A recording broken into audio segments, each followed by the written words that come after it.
You've heard James say it a million times. Respect the Polygon. At Weather Call, we make the Polygon better.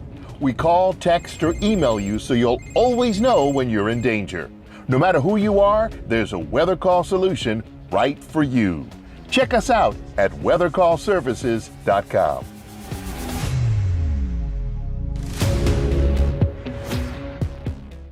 This is the morning video briefing. This is for Tuesday, the 2nd of April. I'm James Spann. Some very active weather for Alabama in the Deep South over the next 24 hours. The chance of strong to severe storms. Needless to say, a lot of questions. We'll try and give you a lot of answers here. So let's get right to the current situation. This is the upper air look across the country. Early this morning, again, a big trough developing off to the west. It's a positive tilt trough, but that will be providing the dynamic support for the active thunderstorms over the Ohio Valley and the Deep South today. There's the radar composite early this morning. Things are relatively quiet. Got a few sprinkles around, and we'll see the chance of a few scattered showers this morning, but the bigger storms arrived late this afternoon, this evening, through about midnight tonight. It is a very muggy, warm morning. And this time we will have unstable air to work with. Temperatures, in fact, are sitting around 70 in the Birmingham metro. Mobile sitting at 72. Huntsville at 70. So here's the current watch warning map. We have no issues across the southern states this morning. There's a tornado watch in effect for parts of Missouri, southern Illinois, southern Indiana. We have flash flood watches in effect for parts of Illinois, Indiana, Ohio, Kentucky, West Virginia, in southwest Pennsylvania. And look at that, winter storm warnings in effect for parts of upper Michigan and Wisconsin, back in the cold air sector of the storm. So here's the big view, and again, you can see a large severe weather risk today, all the way from the Gulf Coast to the eastern Great Lakes. And there is a level 4 out of level 5 moderate risk of severe storms today for parts of Ohio, Indiana, and Kentucky. In Alabama, we have a level 3 out of 5 risk for about the northern third of the state. This is basically from Birmingham north. The area is in orange on that map. And then we have a level 2 out of 5 slight risk for the rest of the state. We'll check the probabilistic outlooks. We'll start with the tornado outlook. And again, you can see we have a 10 to 14% chance of a tornado within 25 miles of a given point in the enhanced risk over North Alabama. And also, SPC has added a hatched area in, which means there could be a strong tornado if tornadoes form, and by definition, that is EF2 or higher. And then for the rest of the state, the chance of a tornado within 25 miles of a point is 5 to 9%. The higher probabilities are for damaging straight-line wind and hail. Again, in the enhanced risk, the chance of damaging wind, and by definition, that's 58 miles per hour or higher. Within 25 miles of a point is up to 30 to 44% in the enhanced risk, and really the same probabilities for large hail, and by definition, that's 1 inch in diameter or larger. And we're going to go through the modeling here in just a second. So this is tomorrow. We have risks of severe storms lined up from the Jersey Shore down to parts of the Florida Peninsula. And then on day 3, which is Thursday, no severe storms expected across the country. This is rain for the next 7 days, and most of this will be later today and tonight. We could see a few showers Monday of next week. Rain amounts around 1/2 to 1 inch for the north, under 1/2 inch for the south. The bottom line is we don't expect any flooding problems with this system coming in here. So let's walk you through the event today with modeling. Model fans, this is the GFS, and this is the 06Z run, valid today at 4. And again, we have a positive tilt trough to the west. And down below that, thankfully, the primary surface low is near Chicago, far north of here. And again, north of the surface low, snow is likely on this spring day for much of Wisconsin, upper Michigan, parts of Minnesota, Iowa. And then south and east of the surface low, we have that strong chance of strong to severe storms. And we notice secondary low trying to form over South Mississippi. But let's go to the high-resolution HRRR model. This is valid this afternoon at 4 o'clock. And really, the atmosphere should be fairly capped off today. I don't think we see much rain before this. The band of heavier storms pushing into the northwestern corner of the state about 4 o'clock this afternoon. This is 6 o'clock this evening, the band of thunderstorms gradually pushing to the south. And this is 9 o'clock, thunderstorms coming on through places like Birmingham, Gadsden, Tuscaloosa. And that line, of course, will continue pushing on down to the south. Let's look at the severe weather parameters. And this is the instability and the HRRR really not showing that much. And it might be underdoing this. I mean, you walk outside, you feel those higher dew points. And if the sun can peek out at all today, numbers would be higher than this, but that's certainly sufficient for strong to severe storms. This is the SRH, the storm relative helicity, the veering of the wind with altitude in relation to storm motion. And again, the HRRR picks up on a few little elevated spots with higher helicity values over the Tennessee Valley. Now, this is the STP, and this is just some guidance. This is a tool in the toolbox. There's a lot of other things we see here, but this is a composite index that shows tornado potential. And really, the numbers are not that elevated across the state. However, if you look at another mesoscale model, this is the 3-kilometer NAM. It's much more aggressive with a stronger low-level jet and the possibility of a secondary surface low forming down through here. And the numbers are elevated. And here's a look at the updraft helicity tracks coming from the 3-kilometer NAM. And again, whenever we show this, I'm hesitant to show this because I don't want people to think that's where tornadoes will form. That's not exactly what this means. This is where there's potential for rotating updrafts and maybe higher tornado potential. But clearly we have some updraft helicity tracks over Alabama with this event.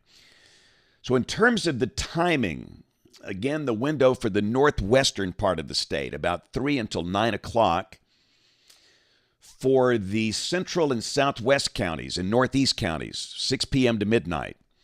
And then for east and southeast Alabama, 11 p.m. until 4 a.m. And I still believe, based on the concept of the primary surface low so far north, near Chicago, the main threat for Alabama, the primary threat, will be from strong, potentially damaging straight-line winds. But having said that, you sure cannot rule out the chance of a couple of isolated tornadoes with this thing. And if that secondary low can form, if the low-level jet will increase this evening, if we get some breaks in the overcast today, that certainly brings the chance of a tornado into play here. And again, the SPC with that hatched area in place. And understand, there's a chance we might not have any tornadoes in Alabama. It's a very iffy situation, but if parameters can maximize this evening, we could see a few isolated tornadoes. So, again, the bottom line is just be weather aware. Understand, this is early April.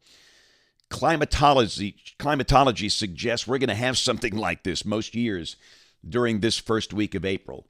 So just be weather aware. There's no need to be anxious if you have weather anxiety. A lot of people have that. There's a lot of constant hyperbole about events like this, but just simply have a way of getting the warnings, and that's never a siren, never.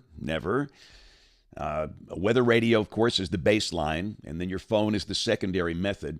And then have a plan, know where you're going to go, know what you're going to do, and we'll get through the day together just fine. But just be weather aware, pay close attention, and of course, should we have tornado warnings, we'll be right here, and we'll get through this thing together. Then tomorrow we turn much cooler.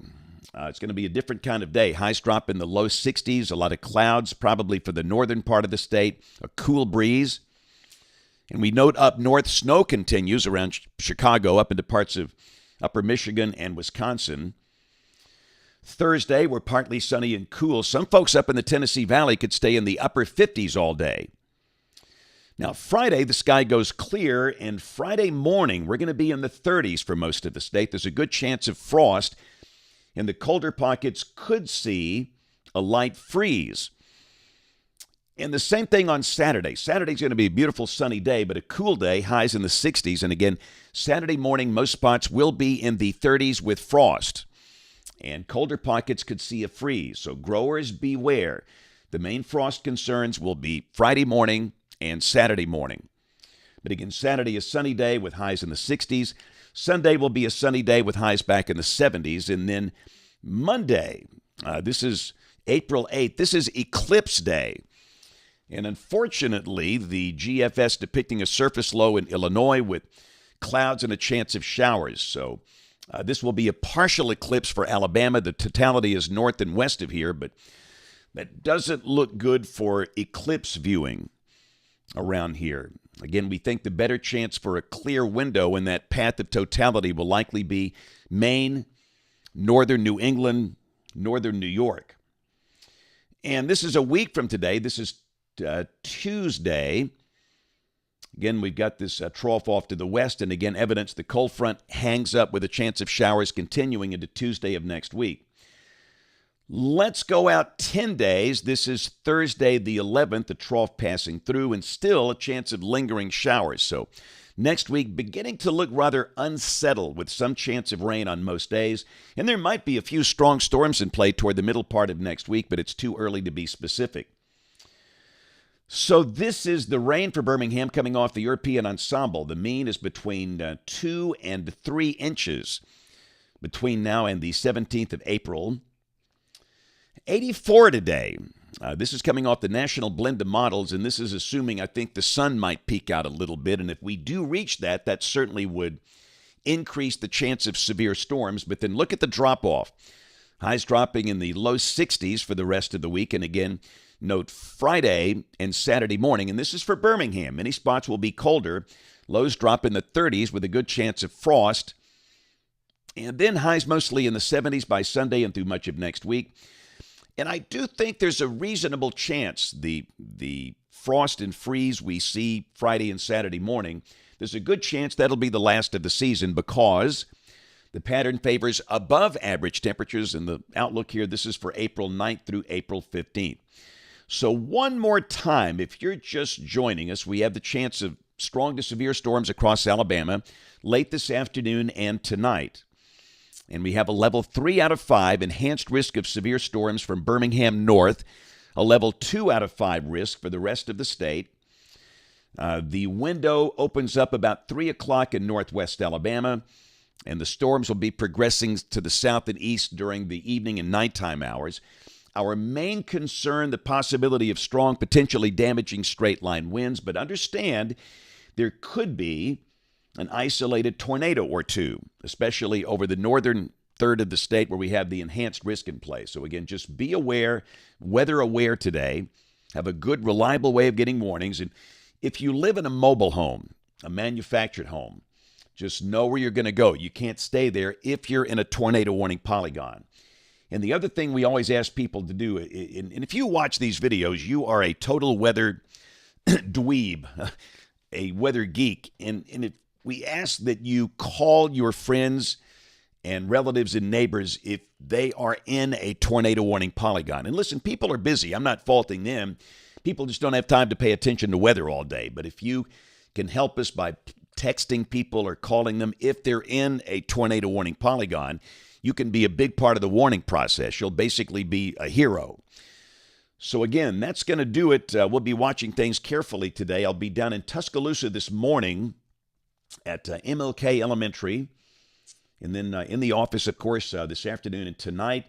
Tomorrow, I will be at Hilltop Montessori School in Mount Laurel. That's in Shelby County.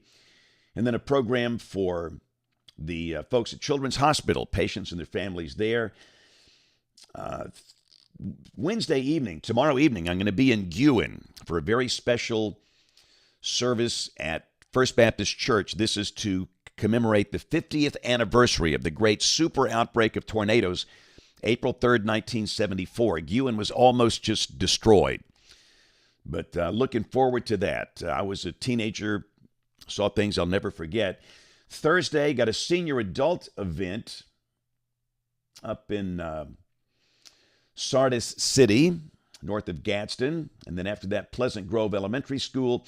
Friday, Dolly Ridge Elementary in Vestavia, and then down to Mobile for the CCAPS conference. That's a weather conference, and looking forward to seeing a lot of colleagues at that event.